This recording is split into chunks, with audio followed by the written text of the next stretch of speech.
we just announced 20 minutes ago our Indus Island coming to Fortnite Creative, built with UEFN. Two of our team members were selected to be part of the WCP program at Epic, and they ended up making this one for us. So that's something new that we've just announced. So I think high level, what we've been trying to think about is not just a game, right? We're trying to bring this whole culture of Indo-futurism of Indus, the story of Indus, Indo-futurism. Fortnite gives us a whole new canvas, 25 million DAU around the world, not essentially just an Indian audience, right? It's an audience all around the world. Showing them our art, getting their feedback in early, but also showing them this whole concept of Indo-futurism is great feedback for us. And we've seen great reception for our installs outside of India as well, right? You might think that Indus is an Indian game, but we've got 3 million pre-registrations outside of India with zero marketing. We spoke 2-3 times before this, and you've always mentioned Indo-futurism as key pillar. Yeah, key pillar. Correct. How does it feel to see the same concept sprouting up in other games as well? I saw Devas vs. Asura. Corruption has its own game where they have an Indian faction. So I think, bringing Indian art is one portion, but we've taken a slightly different Indo-futuristic art of saying that, hey, here is a country that's figured out, we're not a post-apocalyptic world, we're not really based on mythology. We've kind of created this new identity of Indo-futurism where we said that, hey, in the future, we've learned how to live in harmony with nature. It's not post-apocalyptic, it's not desolate, it's this evergreen kind of world. I think everybody is trying to build all of it, so we kind of always say that, hey, people we're happy. This is Indus is our depiction of Indo-futurism. Other people might have their own views of it, but I do think that people are bringing a lot more Indian representation in games, if that's what you kind of mean by other games.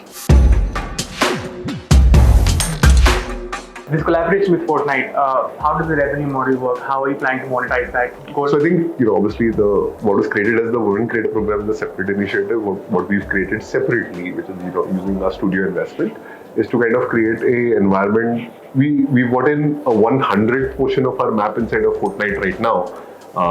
We have a 100 times bigger map coming to Fortnite. As people play, Fortnite and Fortnite Creative has a revenue share model. I think it's about 40% of whatever the revenue comes in when people are playing your game.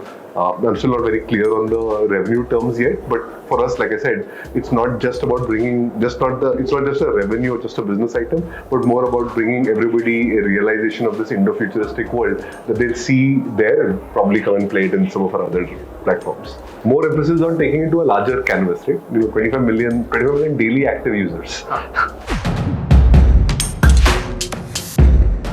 So any funding news? Like, are you nothing new raising funds? Nothing new. If you ask any good founder when he's raising, he'll always tell you always. Okay. And funding is a function of what are you doing? What's your next ambitious target? What's the momentum that you actually have? So I don't say any funding, any guy who's raised around, even till yesterday, if you ask me if I closed around yesterday also, I'll always tell you I'm always raising. Okay. So we always say that we're always raising, but you're always trying to raise, not in terms of because you're running out of money, which is a common perception, or it's some kind of race, but you're always raising because... Scale up. No, not to scale up also. We've kind of taken a slightly different approach to it. Hey, you're building something that you've never done before. Okay, we believe that investors are on your cap table longer than sometimes even founders. And that's really building a support system, right? Building people who know what you're doing, can help you with the right context, with the right experience, with the right connections, and also the money. The money is maybe a 20% portion of it. There's a whole lot of other things that funding check comes with. And that's something that we focused on. And that's really helped us make better games. When are we actually going to see the game get launched? I don't know, but you can see the game right now on the expo floor. We have a lot of launch people. To the masses. Not sure yet. Do you have a date in mind? No. We never put a date in mind because that would be the wrong way to think about it. I always think about it that, hey, we're a built-in public company. We've done 6 playtests. Everybody plays our game. When our audience tells us it's ready, or when more of our audience tells us it's ready, okay, then we launch. And by when will that happen? You must have a goal in mind. Never. Always when the game is ready. You're asking the guy who kept Mask Gun. My previous game was in soft launch for 3 years. So I would just say that till the game is good, don't put it off. If it's a restaurant, you'll never have somebody eat kacha khana. Right. Like, that's the way to think about it. You always want to see the scale of like, hey, did we solve this use case? What does this kind of player think about it? What does this kind of player think about it? We talk about an esports playtest. We just did an esports playtest where people who play, battle royals for thousands of hours or played for 8 hours a day now came in and played our game. They showed us a new level of our game that we'd never seen before. They showed us doing things in our game that we never expected to happen. We had our first, melee kill to win the game. We had our first heal battle.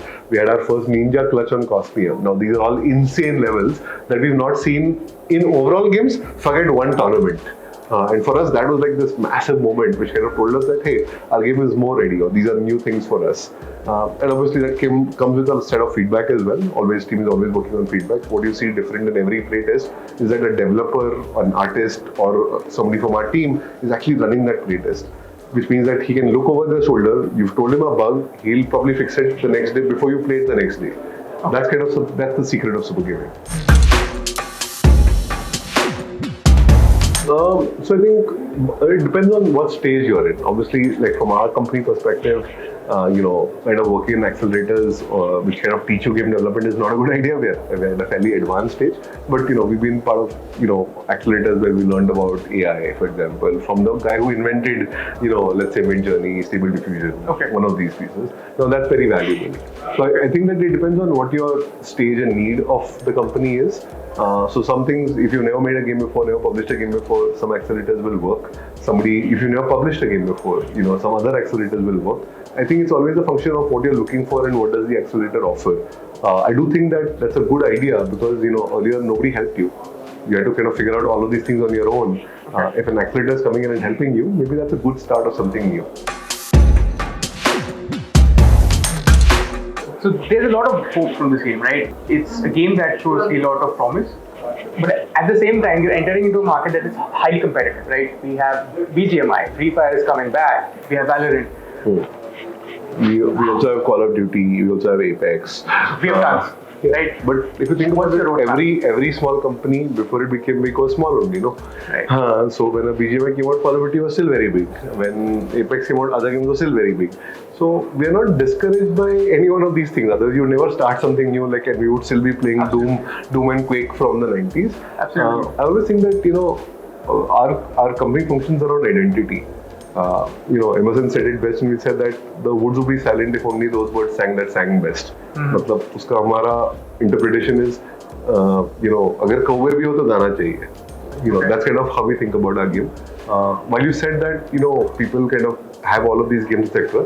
I think it's not. You're missing a fundamental reason that why people play a game. People don't play a game because it's the biggest or the best.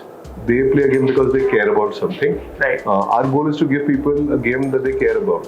Whether it's our content, our art, or even the developers of making the game.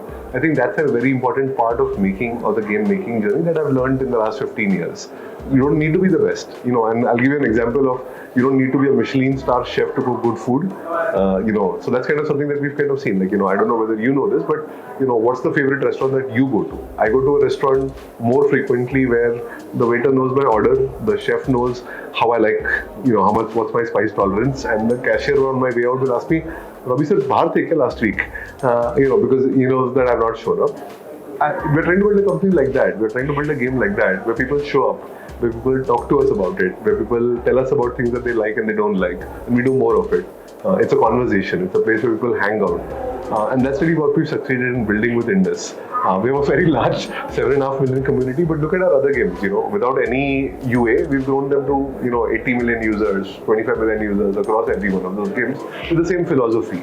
I think people play your game because they care about why you made it, for whom you made it, and who you are. Giving people a reason to care is really what Indus did well. And I think that's really why we are seeing a little bit more buzz about us. Other people might be scared about living up to expectations, but I think that my team created this so that they can actually live up to people's expectations. And so if you want to do something big. Sure. So I think obviously one of the big things that we think about from our game is we have enough content from a roadmap perspective. We won't push out random stuff in the form of content updates. We thought out culture as the way to kind of run live ops.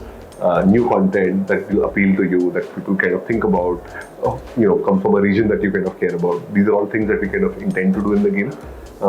Very early to kind of talk about a roadmap till the game is launched, but obviously, making it competitive, having an esports angle to it over a period of time. We don't start with it, till people understand my game, till it's all been kind of ironed out.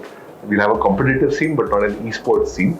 But eventually, we kind of see people streaming, playing esports on the title. That's really what we designed the game for. That's really what we're building it on.